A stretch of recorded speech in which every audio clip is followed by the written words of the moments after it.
অনুমতি দিয়ে দিছে। মা মনে করছে অমুকের বাড়িতে বেড়াতে যাবে। আল্লাহর ওলি কিন্তু বলতেছেন, মা যদি একটু দেরি হয়, মা গো তুমি সন্তানের জন্য কাঁদো না। একটু দেরি যদি হয় মা তুমি কাঁদো না, মন খারাপ করো না। এই বৈলাস আল্লাহর ওলি 10 বছর বয়সে তিনি কোরআনের পাগল হইয়া তিনি বের হয়ে গেলেন চাঁদপুর। তখন লঞ্চ ঘাট, স্টিমার, জাহাজ এখান থেকে যায় খুলনা থেকে রেলে আবার ভারতের পানিপথ যেতে হয়। তিনি চাঁদপুর রেল স্টেশনে চাঁদপুর লঞ্চ ঘাটের মধ্যে এসেই তিনি হাঁটতেছেন। কোন লঞ্চটা যায়, কোন জাহাজটা খুলনা যায় তাও তিনি জানেন না। নদীর পারে পারে তিনি হাঁটেন, ছোট্ট বালক। ওই অবস্থায় একজন মানুষ ডাক দিয়া কয়, বাবা তুমি কে, কই যাবা? কই খুলনা যাব। কেমনে যাবা? কই জানি না। লোকটা তখন বলতেছে, বাবা তোমার সাথে কি কেউ আছে? কয় কেউ নাই।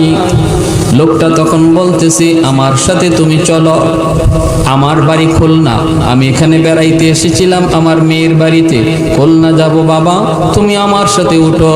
ওই লোকটা আল্লাহর ওলিকে সাথে নিয়ে লঞ্চে উঠল। ব্যবস্থা করে দিলেন কে? আর একটু জোরে বলেন কে? হ্যাঁ, ওয়াল্লাযীনা জাহাদু ফীনা লানাহদিয়ান্নাহুম সুবুলানা ওয়া ইন্নাল্লাহা লামাআল মুহসিনিন। আল্লাহ পাক কই, বান্দা আমাকে পাবার জন্য তুমি যদি চেষ্টা করো, সামনের যতগুলি পথ আছে সবগুলি পথ আমি আল্লাহ আসান করে দেব। তবে তোমার মনের ইচ্ছাটা আমি আল্লাহ দেখি, কেমন ইচ্ছা নিয়ে তুমি আমাকে তালাশ করো। আল্লাহর ওলিকে নিয়ে লোকটা লঞ্চে উঠে গেল। বাইরে লঞ্চ চলতেছে, ওনার কোনো টেনশন নাই। একটা লোক, পরিচিত লোক তিনি পেয়ে গেলেন। খুলনা ঘাটে যায় তিনি নামলেন। লোকটা এরপরে বাড়িতে চলে গেল।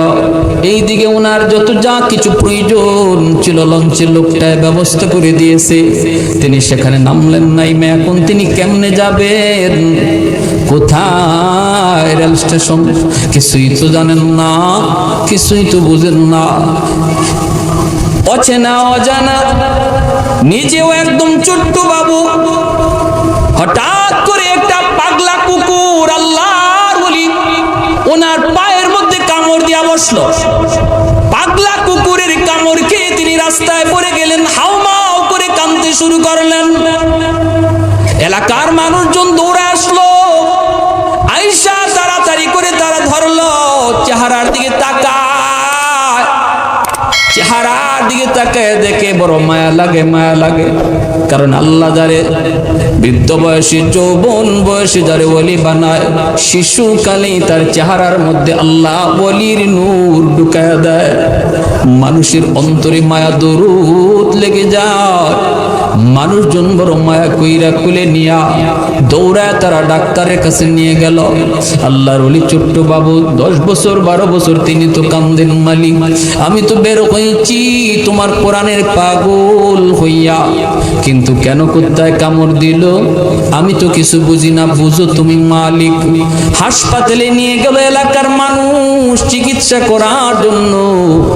খুলনার ডাক্তার তখন বলতেছে, তোমরা তার কি হও? কই কিছুই না, আমরার বড় মায়া লাগছে, ছেলেটার এই এলাকায় বাড়ি নাই, আপন বলতে কেউ নাই, আত্মীয় স্বজন কেউ নাই, চিকিৎসা করাতে যা প্রয়োজন আমরা আপনারে দিব, আপনি চিকিৎসা করেন।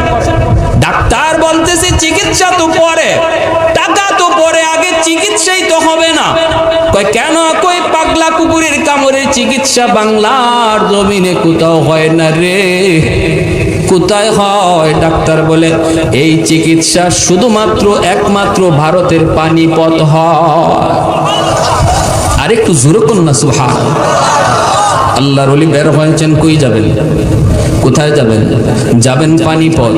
ব্যবস্থা করে দিতেছেন কে? আরেকটু জোরে বলেন কে? কারণ তিনি কোরআনের পাগল, আল্লাহর কোরআনের আশিক। আল্লাহ পাক রাস্তা সহজ করে দিতেছেন। আল্লাহ নিজে বলেন, ওয়াল্লাযীনা জাহাদু ফীনা লানাহদিয়ান্নাহুম সুবুলানা ওয়া ইন্নাল্লাহা লামাআল মুহসিনিন। আল্লাহ রাস্তাগুলো আসান করে দিয়েছেন।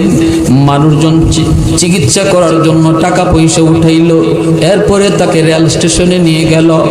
রেলগাড়ির স্টেশনে নিয়ে তারা টিটির সাথে এলাকার মানুষজন দেখা করলো। দেখা করে বলতেছে, টিটি সাহেব এই যে নেন টিকিট, 2টা টিকিট দিলাম, বাচ্চাটার যাওয়ার টিকিট, আসার টিকিট, কিন্তু আপনার কাছে অনুরোধ করি বলি আপনি তারে পানিপদের হাসপাতালে নিয়ে দেখে দিবেন, হাসপাতালের ঘাটে তারে নামায় দিবেন, কারণ তার চিকিৎসার শুধু প্রয়োজন, আর বাংলাদেশে এমন চিকিৎসা হয় না।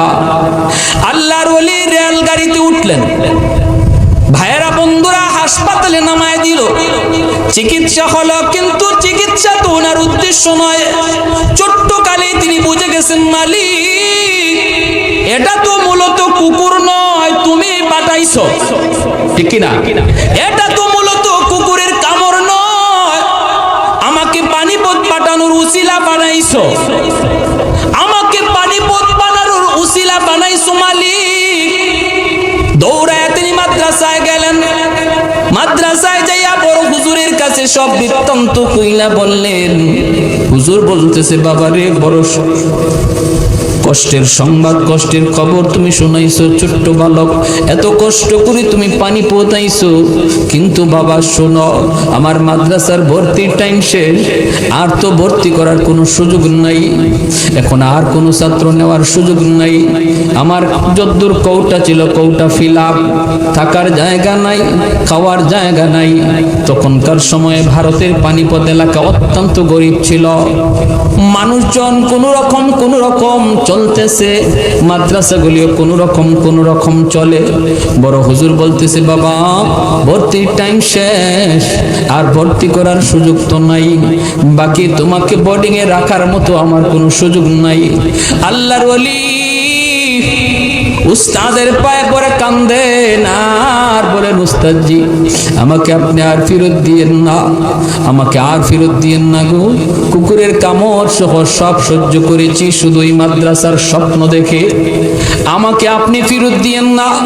যাওয়ার টিকিটটা পর্যন্ত ছিঁড়ে ফেলা দিলেন। এরপরে বলতেছেন, উস্তাদজি আমি আপনার কদমে জড়িয়ে পড়লাম, এখন আপনি আমাকে যা খুশি তা করেন, আমাকে যা খুশি তা করেন, কিন্তু আমি আর বাড়ি যাব না। আমার মালিকের কোরআনের এলেম সিনায় না লই আমি বাড়ি যাব না। যে কোরআনের খাতিরে আল্লাহ কায়নাত টিকায় রাখলো, ওই কোরআন সিনায় না লই আমি বাড়ি যাব না।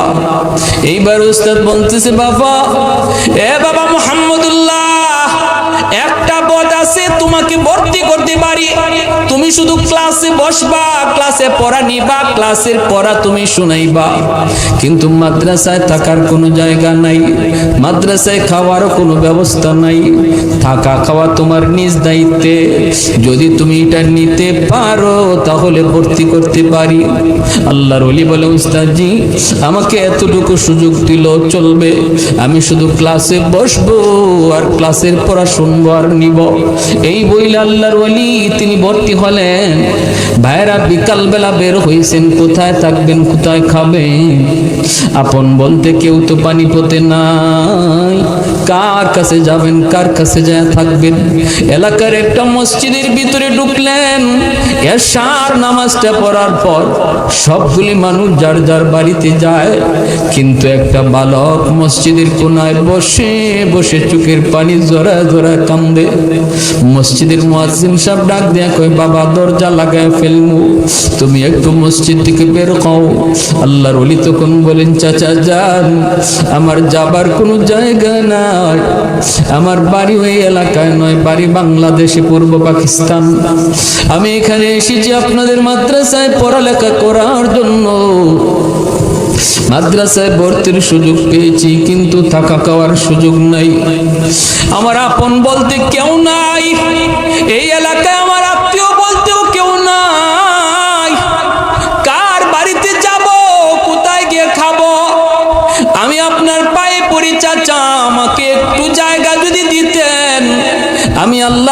মসজিদের বারান্দায় রাত কাটাবো, আমি মসজিদের বারান্দায় রাত কাটাবো আর কোরআন পড়বো, কোরআন শিখবো। আমি কারো কাছে খাওয়ার জন্য আবদার করবো না, আমারে খাওয়াইতে হবে না, শুধু একটু থাকবার জায়গা দিবেননি। মসজিদের বারান্দায় মুয়াজ্জিন সাহেবের দিলে মায়া লাগলো, বলতেছে বাবা আমাদের এলাকা বড় গরিব, একটু থাকার জায়গা দিতে পারি, কিন্তু যদি খাওয়ার কথা বলো পারবো না, কারণ এলাকার কেউ এমন নাই তোমাকে খাওয়াবে। তিনি বলেন আমারে খাওয়াইতে হবে না, আমাকে একটু থাকার জায়গা দিলেই হবে। এই বইলে তিনি মসজিদের বারান্দায় একটু থাকার জায়গা পেয়ে গেলেন। ভাইরা কিছুক্ষণ পড়ালেখা করলেন, পেটে ক্ষুধা লাগলো, মসজিদের বারান্দা থেকে বের হয়েছেন রিজিকের সন্ধানে, রিজিকের সন্ধানে। পেটে প্রচন্ড ক্ষুধা, ছোট্ট বালক, পাশে একটি বাজার, ওই বাজারে একটা হোটেল, ভাঙ্গাচোরা একটা হোটেল। দেখতেছেন হোটেলের মালিক হোটেলটা বন্ধ করে ফেলবে, ওই অবস্থায় তিনি মালিকের কাছে যায় হাজির, সালাম দিয়া বলতেছেন চাচা যান, আমি বড় ক্ষুধার্ত, আমার পেটে সারাদিন যাবৎ কিছু নাই, আমার শরীর কাঁপতেছে, চাচা আমার একটু খানার কিছু দিবেননি? লোকটা কইতেছে কিছুই নাই, খাবারের মতো তোমাকে দেওয়ার মতো আমার কাছে কিছু নাই। আল্লাহর ওলি বলেন চাচা আমাকে মাগনা দেওয়া লাগবে না, আমি আপনার হোটেলে একটা কাম চাই, একটা কর্মচারীর চাকরি চাই, আমাকে হোটেলে একটা কাজ দিবেননি? মালিক আমার হোটেলে কোনো কাজ লাগে না, আমি গরিব মানুষ, আমি নিজেই হোটেল চালাই।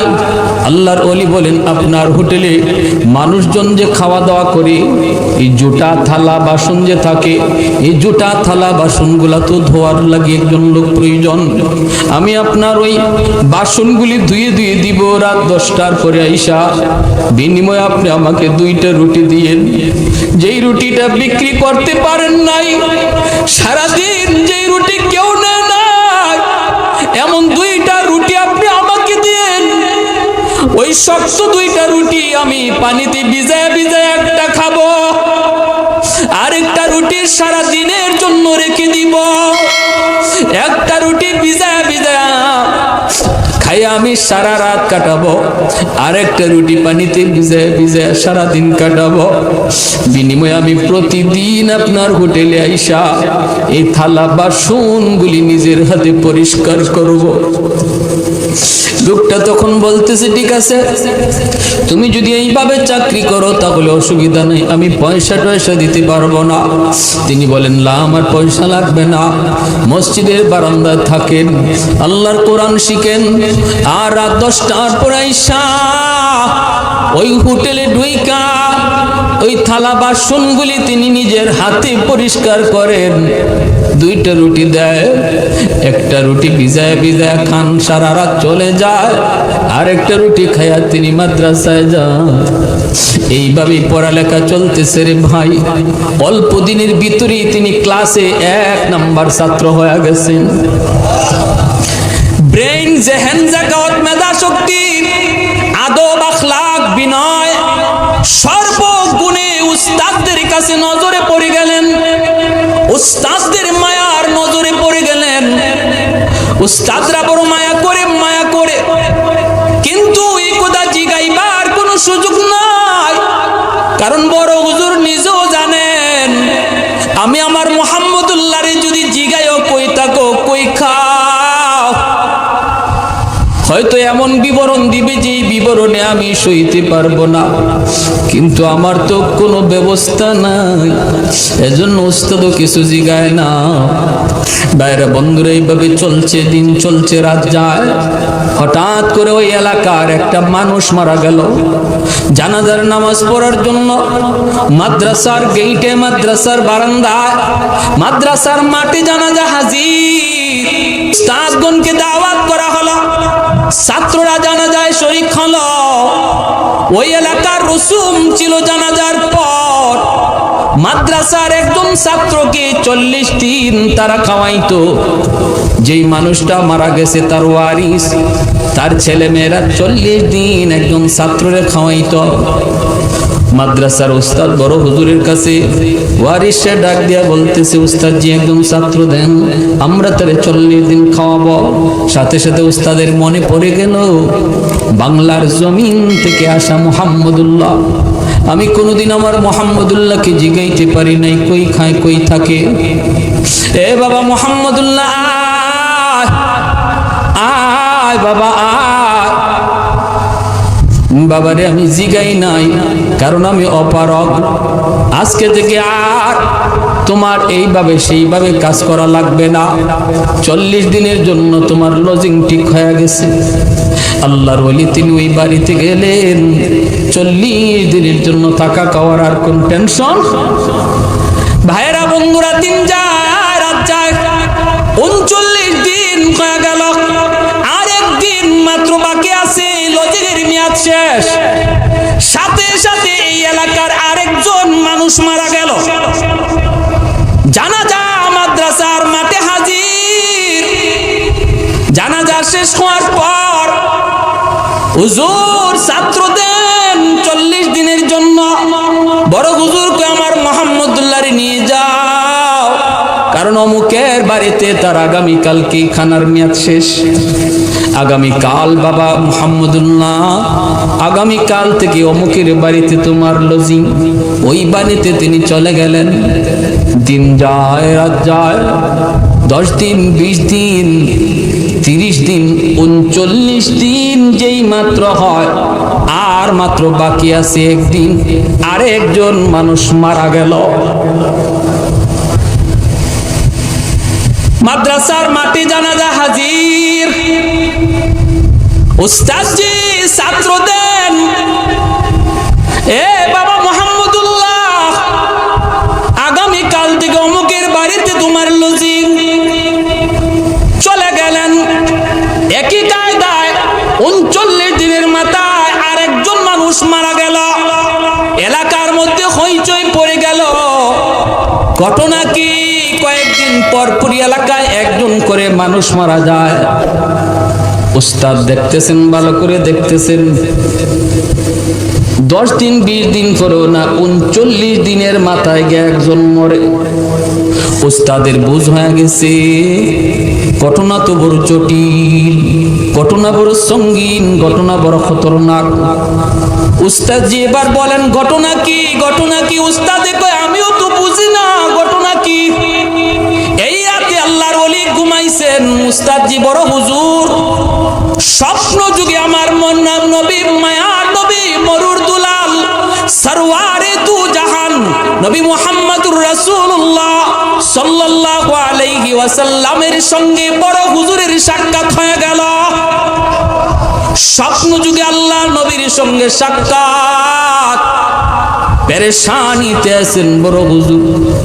আল্লাহর নবী ডাক দিয়ে বলতেছেন, ও মিয়া তুমি বুঝি পেরেশানিতে আছো? কয় আল্লাহর নবী পেরেশানিতে? মায়ার নবী, দয়ার নবী বলতেছেন, আমার মুহাম্মদুল্লাহরে চিনো না? আমার মুহাম্মদুল্লাহরে চিনো? তাড়াতাড়ি করে তার স্থায়ীভাবে খানার ব্যবস্থা করো, টাকার ব্যবস্থা করো। যদি তার এইভাবেই খানা দিতে থাকো, গ্রামের একজন মানুষও আল্লাহ রাখবে না, সব লইয়া যাবে, তবুও মুহাম্মদুল্লাহর খানা আল্লাহ বন্ধ করবে না।